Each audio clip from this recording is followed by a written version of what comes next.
Hello and welcome to another edition of the Plus One segment. And today we are joined once again, friend of the show, Mr. Matt Feld of the Boston Herald. It's playoff time. He's back here with us. What is going on, my guy?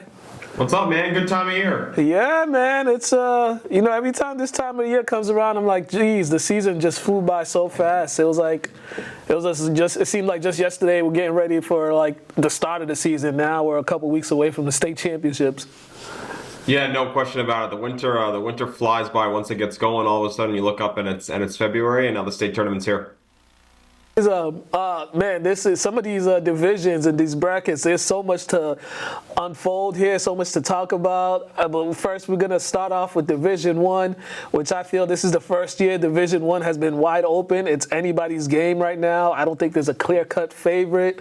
So many good teams, so many good players. Franklin and Attleboro out the Hawk League were the number one and number two seeds.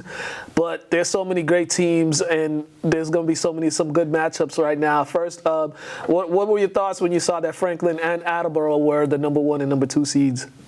Yeah, Franklin in the state championship last year, they had an opportunity to win, but of course Worcester North was like the Undertaker, came back, won the state championship with a big second half, and Franklin back in the fold again. They're trying to win one. They've been there a few times. They got off to a 21-0 start to the season before losing to Xaverian in the final game, undefeated in the Hockomock League for a second straight winter, so a deserving number one seed, no question about it. And Attleboro had a lot of preseason hype coming in. I think a lot of people expected them to maybe beat Franklin for that Hockomock Kelly Rex title, but that did not happen. But a really strong group as well under Mark Cooley. So, all things told, not a big surprise that these are the top two seeds, but like you said, it's pretty wide open, and there's certainly no guarantee that either of them could even make it to the finals. Yeah, this is correct. And as I look on the side of Franklin, to me, my opinion, I think the best team on that side, or the best team that best team is Lowell. I think this Lowell team is really, really tough to beat. They could beat you in so many different ways. You got superstars Paul Aparicio. They got the big man Christensen, Jason Kamu running the point guard, who's one of the best floor generals we have in the area. I think on that side, if Lowell was to make it to UMass Lowell, it wouldn't shock me, because I think on that side they're probably the best team.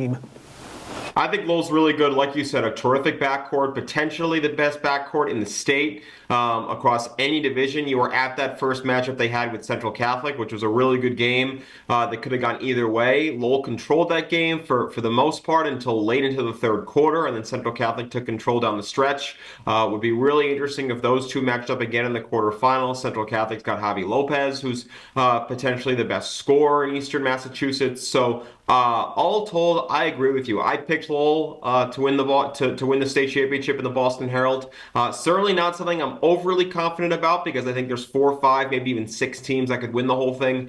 But when you're talking about the state championship, talking about the state tournament, it often comes down to good guard play, and Lowell has as good as guard play as anyone around. Yeah, and you just mentioned Central Catholic. Those two teams could potentially meet in the quarterfinals. But the matchup I'm really intrigued with is Bridgewater Raynham and Methuen. If there was a team that could be a sleeper team to make a deep run, I think it's this Bridgewater Raynham team. I saw them twice. They're really good. Yeah, and they've had the sort of team of destiny vibe of sorts around them. They've had a couple of buzzer beaters. They had one at Attleboro to send a game to overtime. They had one that was the number one play on SportsCenter to beat Catholic Memorial at the buzzer. And one thing that Doug Alves teams have always done a good job of in the tournament is playing above water and sort of playing above what they're necessarily deemed at as being capable of. They've had some massive road wins in the tournament over the years, and now they've got the advantage of playing 2 games at home to start the tournament before potentially having to play top-seeded Franklin. They're certainly battle-tested. They played a strong schedule. They played Mansfield. They played Lowell. They play in a pretty good conference. So I agree with you. I think Bridgewater Raynham is very, very dangerous. They're very athletic. They play very hard. They're tough. They're physical. And they're skilled. And so I would not be shocked at all if Bridgewater Raynham were to find themselves in the Final Four. That is a pretty good matchup to start the tournament against Methuen, a Methuen team they've had quite the season this year. They've got some big wins. They play out in the Merrimack Valley Conference, which is one of the best leagues we got around. So this one isn't going to be a cakewalk for Bridgewater and Raynham, and also the travel going from Methuen to Bridgewater, that might take a little effect. But I think that this Methuen team is definitely going to give them a game.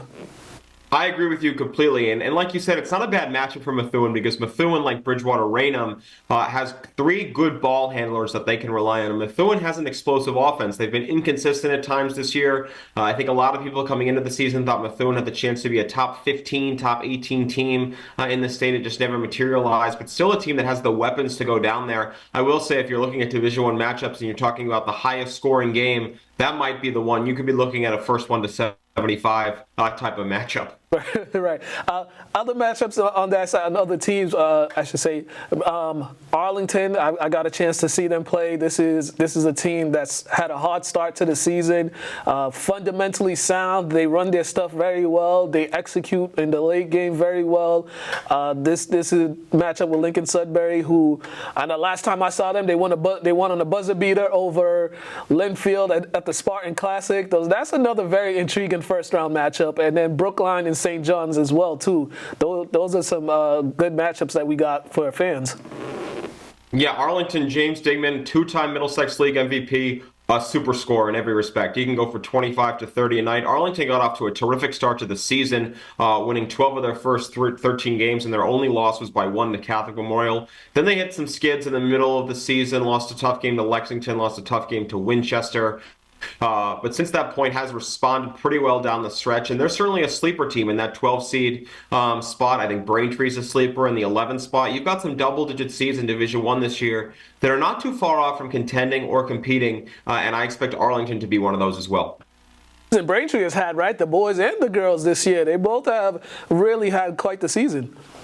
Yes, absolutely, across the board. But that's pretty par for the course, isn't it? You're talking about a pretty good basketball town, all things told, for the last 10 years or so. Now they've got the opportunity to play at home to open things up. And I expect both teams, both on the boys and girls side, to be in the mix. I don't think the boys maybe necessarily have not gotten the level of hype that some other Division I programs have, but they're very potent, they're very dangerous, and they're coached by one of the best coaches in the area. So I'm very interested to see how the boys over there particularly do, because I also think they got a pretty good draw to make a run at this thing. Yeah, and as we go to the other side, the matchup that I think I will be attending this matchup, Cambridge and Newton North. Cambridge won last night over Algonquin.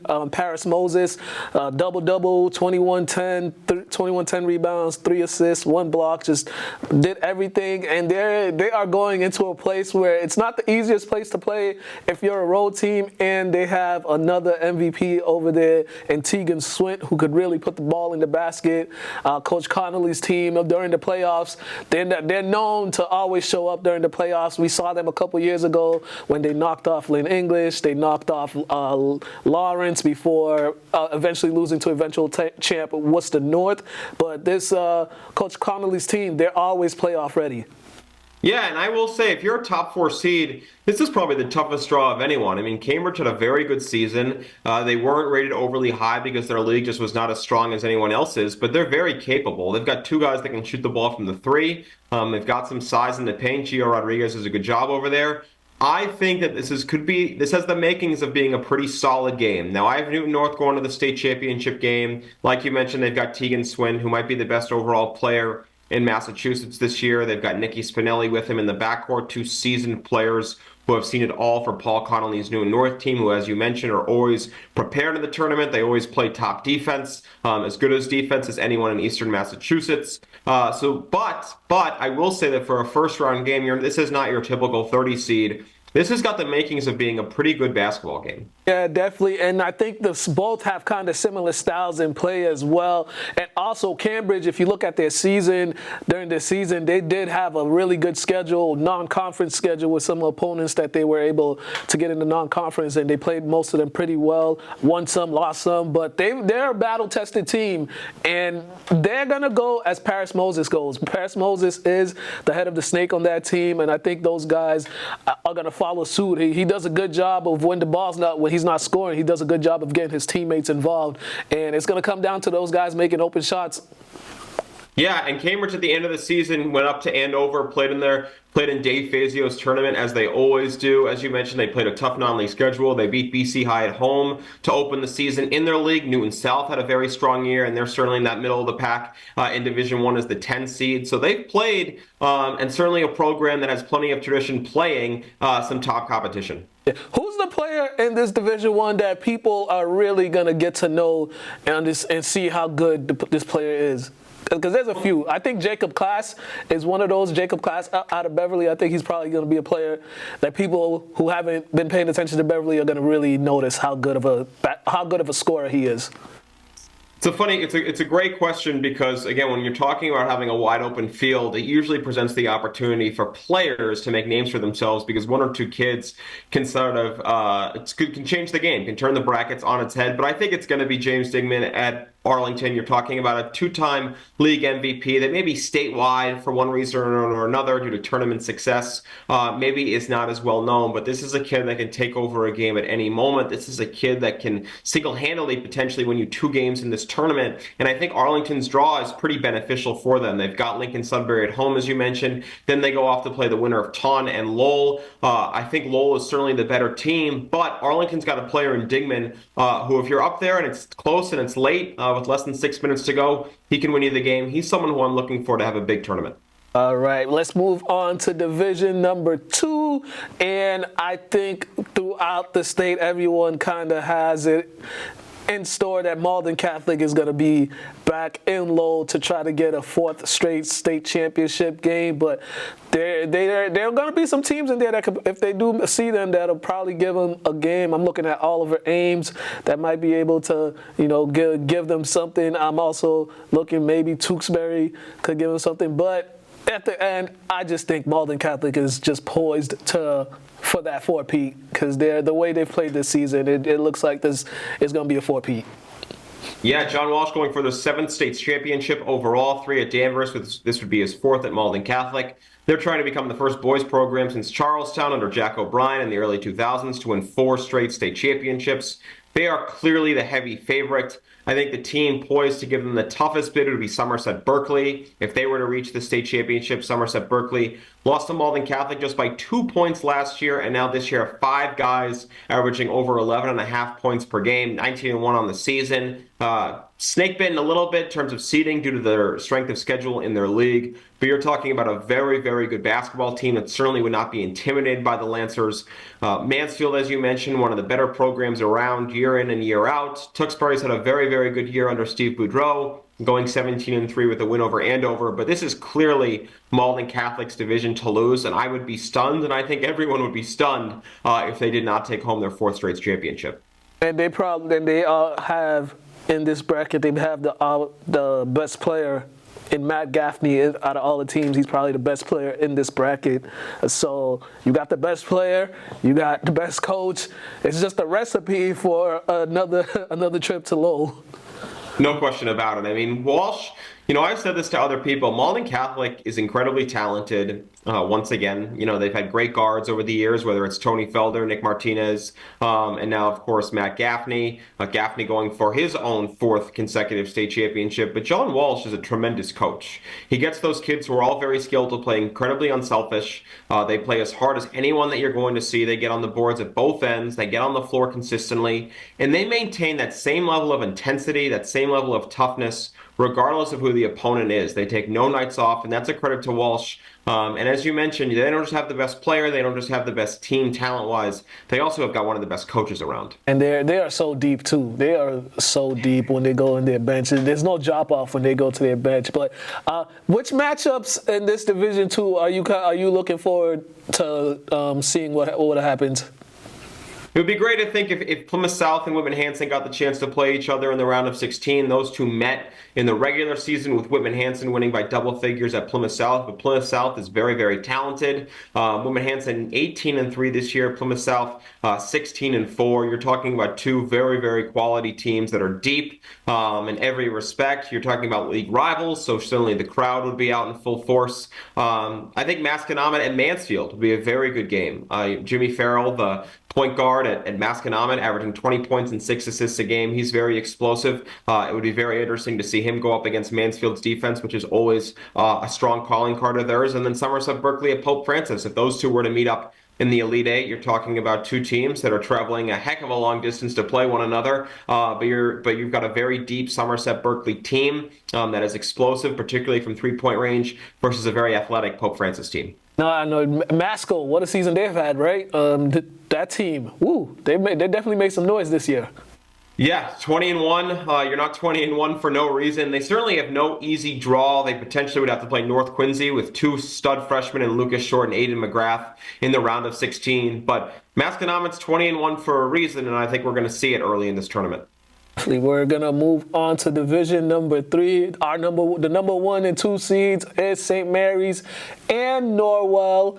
St. Mary's will play Falmouth this Friday, 5:30 game. Norwell is playing the winner of Medway and Dennis Yarmouth. I don't know if that game already happened, but other teams in this division, we got the number 4 seed Shawsheen Tech. We got number 5 seed Greater Lawrence. Newburyport, who was in the Final Four last year before losing to Charlestown. Charlestown, they will be playing Boston Latin Academy to try to defend their crown, a very young Charlestown team. And then we got Lynn Classical taking on Pittsfield. And the team that I am keeping my eyes out on is Abington. Kingston Maxwell, probably the best scorer in this bracket.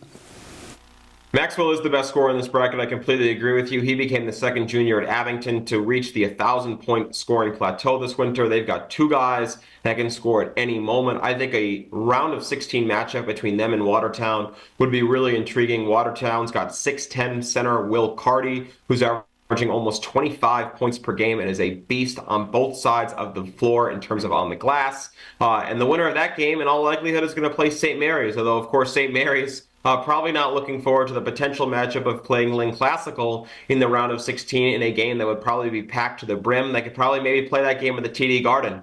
Who knows? You still might have to open up a few more seats. They might have to move the location of that game because I think if it pans out and it goes the way people want it to go, the entire city's going to be at that game. So, yeah, you are correct. They might have to open up TD Garden. Greater Lawrence and Shawsheen Tech. Shawsheen, Matt Breen, Frank Moran. They won the vocational state championship over the weekend over Greater Lawrence. Those two teams might have a chance to face off against each other for a fourth time this year.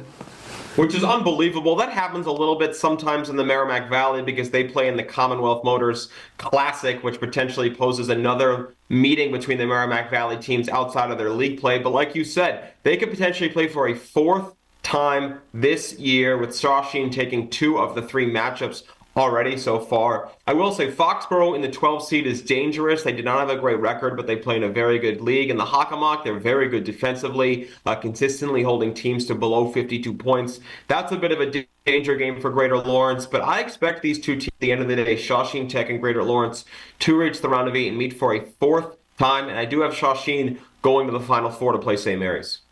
First, I got to give a shout out to Stoneham. Those young men and the coaching staff at Stoneham with, some of the stuff that happened over there early in the season that could kind of like derail the season, but they just moved ahead and they got the win over New Bedford, I believe yesterday. They will be taking on Foxborough. And going to a couple games early in the season, there was so much excitement from the fans, the parents, just because this was a team that they haven't seen in a while at Stoneham. So I want to give those guys out there a big shout out for winning last night and hope maybe they could pull off the upset against Foxborough.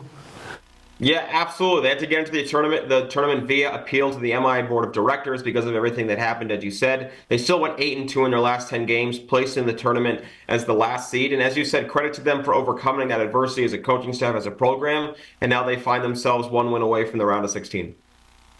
If there was a team that you might have not picked to go to the Final Four or to the state title game, but got there, which team would surprise you to get to, or wouldn't surprise you, I should say, to get to the state title game in this division? One team I've got my eye on is Hanover, who's the number 10 seed in this bracket. Hanover coming into the year had very, very high expectations. They struggled a little bit at the start of the season, but slowly started to figure it out. But they've got two really, really good players. Tyler Vincent, who's also a quarterback for their football team in the fall, which is always successful, and Gabe Munchler, who can score in 3 different ways and is a kind of an opponent's nightmare. They played very good defense the second half of the season in particular. I like their draw. If they get to play Norwell in the round of 8, they're of course not traveling very far, so you're going to have 2 tremendous crowds in what should be a matchup between 2 opponents that are not too disfamiliar with one another. They're a team that I certainly have my eye on to make a bit of a push here. And let's move on. Division 4, which I think is going to be the most competitive bracket out of all the divisions. Holland School of Technology gets the number 1 seed. Bourne gets the number 2 seed. But the first round matchup that I really like is this Tech Boston Wareham matchup. Wareham, very young, graduated all those seniors last year. Seeing them play earlier in the season, I kept saying to myself, this is a young team, but they're starting to figure it out. Granted, they lost that game, but I'm like, this is a young team. Like down the stretch, they're going to be dangerous because I think they look like they're starting to figure it out for a lot of those guys getting big time varsity minutes. So this matchup against Tech Boston, I'm really intrigued with this one. And people are going to wonder if Wareham wins, are they just going to spend the night for 2 days because they're going to be playing Allen Holland Tech in the second round. So no reason to go all the way back to Wareham. But there's no question about it. Wareham, the 2-time defending state champions. As you mentioned, they lost a lot off of their roster, and they were really struggling to predominantly score earlier in the season, but have really come on the second half of the year. But I think it's pretty hard to ignore Holland Tech as the number 1 overall seed. I got to see them in the Boston City League Finals against Boston English. And they are just so deep in so many ways, whether it's Gerald Banks in the middle, as strong as any forward/center that there is in Massachusetts. Ian Piper has really stepped up down the stretch for Coach Chapman's group, and he's been someone that's allowed them to get a third guard already with their stellar backcourt for a diversified array of scoring at that position.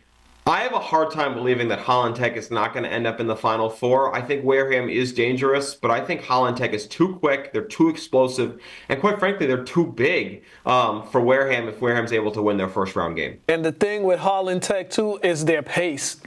I've seen some teams try to play at their pace, and then usually like late in the second half or sometime during the second half, it just catches up to them. They get fatigued, and then Holland Tech just goes on a run. You know, those guards, they just don't stop. And then when you got a guy like Big Gerald Banks, who is an absolute beast on the offensive glass, it's just they just wear you out in different ways, and then they make their free throws too late in games. So, and these guys are also have the memories of last year. They felt like they let the game slip away against Bourne last year, so they feel like they feel like a little redemption right now, and they feel like this is theirs to lose. But as you said, it's going to be hard for teams to knock them off. Yeah, absolutely. Of course, Lynn Tech hoping to get that chance in the round of 8 off their big win to close the season against St. Mary's. But I agree with you. The motivation with the way the end of last year concluded for Holland Tech, certainly a big motivating factor for them. Tech, a team, slow start to the season. I've said this numerous times. They were replacing two big guys that were very key to their offense, and they were learning to play without those 2 guys. And down the stretch of the season, you know, they had a slow start to the season. I think they started off 2-7, but they won 10 of their last 11 games, I believe, to finish the season 12-8. They won the Spartan Classic with the big win over St. Mary's. Coach Bingham, he has all the faith in the world and confidence in his team, and you can see the confidence with these guys. Gio Jean, as you said, tournament's all about guard play. He's probably one of the best guards out there in this division, and probably in the state as well, and I think they're going to go as he goes. Yeah, absolutely. And they also have Travis Sanchez, who really stepped up down the stretch as well, particularly in that game against St. Mary's. He had 16 points. So certainly would be an interesting game if those two were to meet. I do think to some degree, the Lynn Tech St. Mary's rivalry of sorts creates a little bit of uncertainty element, just like if Lynn Classical was able to play St. Mary's, as we were talking about earlier. But definitely a dangerous team that's going to have the opportunity now to play 2 home games. Definitely, and then on the other side, I think some have Bourne going back to the state title game. Some have Clinton going to the state title game. I'm looking at Georgetown on that side. That's a very scrappy team. What do you think as far as that side goes? I mean, Kip Academy as well out here in Lynn. They've had themselves a good season. Talk about small team, but they did a good job with their schedule this year. Great non-conference schedule, picked up some non-conference wins. So, this probably Coach Moody Bay, he's been trying to get that team to make that deep run. It's like they always get the first win. It's like once they go on the road, it's like something happens. So they're trying to actually put it all together, right? Yeah, Clinton only had 1 loss until the final weekend of the season. Actually, it came after the cutoff date at Clark University when they lost in the Clark tournament to Millbury, who's also in this bracket and is a very good team. Clinton has the benefit of 3 home games, and they were undefeated at home this year, and they're one of the best defensive teams around. Bourne lost in the state final last year to Wareham in a very, very good game, and they've got size back. 2 of the best players, 2 of the best forwards on the South Coast. Bourne, Clinton is my Final Four match. I've got Clinton winning. I don't know how I feel about it because, like I said, I think Bourne's very good, particularly in the front court. They've got 2 kids who can average a double-double on any given night. But I will say that I expect the top 4 seeds in this bracket to get through. I think Millbury gets through to the Final Four. They've got Jimmer Donnelly, who's one of the best spot-up shooters that I've seen in the state this year. He's also got one of the best names in the state this year, in Jimmer for sure. And so across the board, I think when you're looking at it, I think you're looking at the top 4 seeds in this bracket getting to the Final Four. And I do like Clinton to get to the final. What's happened with Millbury getting to the Final Four? It'll be a rematch of an earlier game this season. I think it was the second game of the season where Holland School of Technology and Millbury played each other in Boston. I was at that game as well. I think so. That would be very intriguing if they do meet up again in the Final Four. And Millbury lost in last year's Final Four. Common theme here is a lot of teams who were in the mix last year in this division back in the mix again. Millbury played Wareham at Taunton. That game went to overtime, and Wareham beat them at the buzzer. Buzzer beat the game. And you said you have who do you have? You have Clinton winning it all, or you have? I do. I think that Coach Chapman at Holland Tech's probably going to friggin' hunt me down with a carton of eggs. But I do have Clinton. I got the Gales winning. Man, this was a tough one for me, but I think, as much as I think the Bulldogs are gonna get it. I think this is their year. They've gotten close the last couple of years. I think this is the year they break through and take it off. So I think Holland School of Technology is gonna break through and get it this year. It seems like something special is happening over there. They definitely seem due, that's for sure. They've been on the doorstep a handful of times, and they definitely seem due to break through, and they certainly have the pieces to do so. Lastly, we go into Division 5. These are the smaller schools, but New Mission is back in the fold, the defending champions. They're the number 7 seed. The Pioneer Valley Regional and Hopedale are the 1 and 2 seed. We got Hoosac Valley. Boston English is at number 5. Drury is at number 4. Granby is at number 3. I said Boston English. I was impressed with them. I think this game, the game against Holland School of Technology in the Boston City League Championship game, I think it was just a matter of the shots not falling for them when they needed them to. Like the game was within reach, but the shots wasn't falling, and then Holland went on that run to pull the game away. But throughout that game, they did play those guys tough.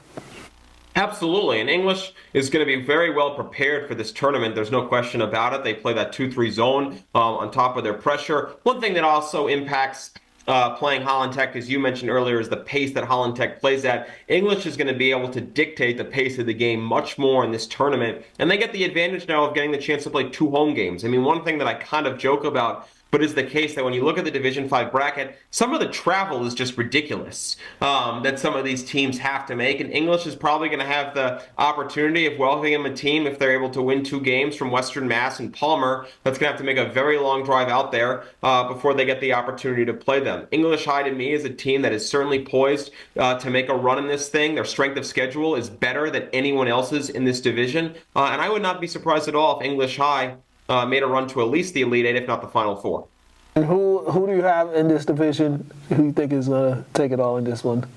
I got Pioneer Valley. They were undefeated for much of the season. I think they're very good on both ends of the floor. They're experienced. They were in the mix last year. I will say one thing I'm looking forward to is seeing if Hopedale and New Mission get the chance to play each other again in the round of 8. New Mission, the defending champion from last year. Hopedale reached the small school finals of the Clark tournament and have weapons at the offensive end of the floor, particularly 2 terrific three-point shooters. But I do have Pioneer Valley winning the whole thing, again, undefeated for much of the season, and a pretty surefire bet to, at the very least, reach the state semifinals. And lastly, I mean, Muniz Academy, quite the story for them, for that program as well, getting to the tournament. Those young men, they've been a heck of a story this year. Absolutely. Have you gotten the chance to see them? Stoned them early on. Wow. Yeah, I mean, to me, one of the things that's really interesting, all told, is that we've got a couple of programs in this state tournament across the board that have really been able to sort of ascend themselves, whether it's through adversity or whether it's the starting thing, or whether certainly just starting up in recent years, that has allowed them to sort of slowly reach themselves into statewide contention. You mentioned earlier, Coach Mudabe has been able to reach that program to the first round of the tournament. If they're going to have to get to the second round of the tournament, they're going to have to be able to win on the road. I'm really interested, though, across the board. You've got a number of more schools, particularly at the Division 5 level, that have sort of popped up in recent years in a lot of respects and find themselves in the tournament, whether they're able to make a name for themselves or not. But when you get to the Division 5 level in a lot of circumstances, you've got a lot of these smaller prep schools, charter schools that have just sort of started to facilitate their program. Whether or not they can sustain themselves remains to be seen, because in a lot of these cases, as you know, they've got varsity teams only and really no sub-varsity programs. Right. So, yeah, the development right there, sometimes they got to get the luck of the draw, and whatever player falls on their lap that can help them. So this is the best time of the year, state tournament time. There's going to be a lot of games to cover. Which one are you going to tonight? Nothing on the docket for today. I'm going to go out to Worcester Doherty on Friday and watch Doherty play Westwood in the opening round of the tournament. I've heard really good things about Doherty this year. They're the 9 seed in the Division 2 bracket, and Westwood was off to a 15-5 start to the year. They stumbled a little bit down the stretch, but Doherty, a team I'm very interested in seeing. They're 16-4. Jamel Walker, their best player, averaging over 20 points per game, a 6'3" combo guard, strong player, and they've got a brand new school there. You'll see now, because Worcester North, not quite at the level they've been for the last few years, a couple of those Worcester schools making a little bit more of a name for themselves. Burncoat, I believe, the 19 seed in Division 2, along with Doherty, the 9 seed in Division 2. I'm looking forward to getting the chance to see them on Friday.